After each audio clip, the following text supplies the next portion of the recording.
Middle class ఇప్పుడు ఒక పెద్ద పాఠం. మిడిల్ క్లాస్కి సంబంధించి ఈ మధ్య జరుగుతున్నటువంటిది ఆత్మహత్యలు. జీతాలు రాక ఒక లెక్చరర్ గారు, వ్యాపారంలో నష్టాలు వచ్చి ఒక కుటుంబం, భర్తతో విడిపోయిన తర్వాత అప్పటిదాకా బతికినటువంటి ఒక మిడిల్ క్లాస్ బ్రతుకులో నచ్చక భర్తతో విడిపోయి తను గొప్పగా బ్రతుకుదాం అనుకుని ఆ పైన బ్రతకలేని పరిస్థితులలో బిడ్డలతో కలిసి ఆత్మహత్య చేసుకోవడం, కాపాడితే మళ్ళీ వెళ్ళి దూకి చచ్చిపోయినటువంటి సంఘటనలు ఇవి. ఇట్లాంటి దాదాపు 5-6 సంఘటనలు. కుటుంబాలు చనిపోతాయి. సమాజం పట్ల ఎవరికి నమ్మకం లేదు.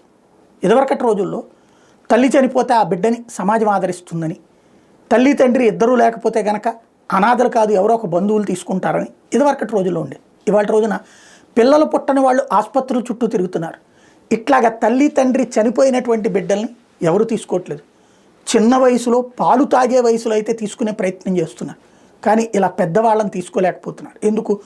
వీళ్ళకి అట్లాంటి ప్రేమ ఉండదు మన పట్ల. అదే చిన్నప్పుడు అయితే వాళ్ళకి తెలియదు కాబట్టి ఆ బాల్యం నుంచి తీసుకుంటే కనుక మనమే తల్లి మనమే తండ్రి అని చెప్పి వాళ్ళని ఒప్పించవచ్చు, నమ్మించవచ్చు, దీర్ఘకాలం ఉండొచ్చు అని. అంతే తప్పించి ఎవరో ఒకళ్ళని అనాథని పెంచుకోవాలనుకున్నప్పుడు ఇట్లాంటి వాళ్ళని పెంచుకోవచ్చు కదా. అట్లా పెంచుకుంటారన్న ధైర్యం ఉంటే ఈ సమాజంలో చాలామంది రక్షించబడతారు. అదే సందర్భంలో తమ బిడ్డలకి తాము చనిపోతే కనుక రేపొద్దున ఈ సమాజంలో అనాథల్లాగా బ్రతకాల్సి వస్తుంది, ఏ కూలీలుగానో బ్రతకాల్సి వస్తుందని ఆ పిల్లల్ని కూడా చంపేస్తున్నటువంటి సంఘటన చూస్తాం.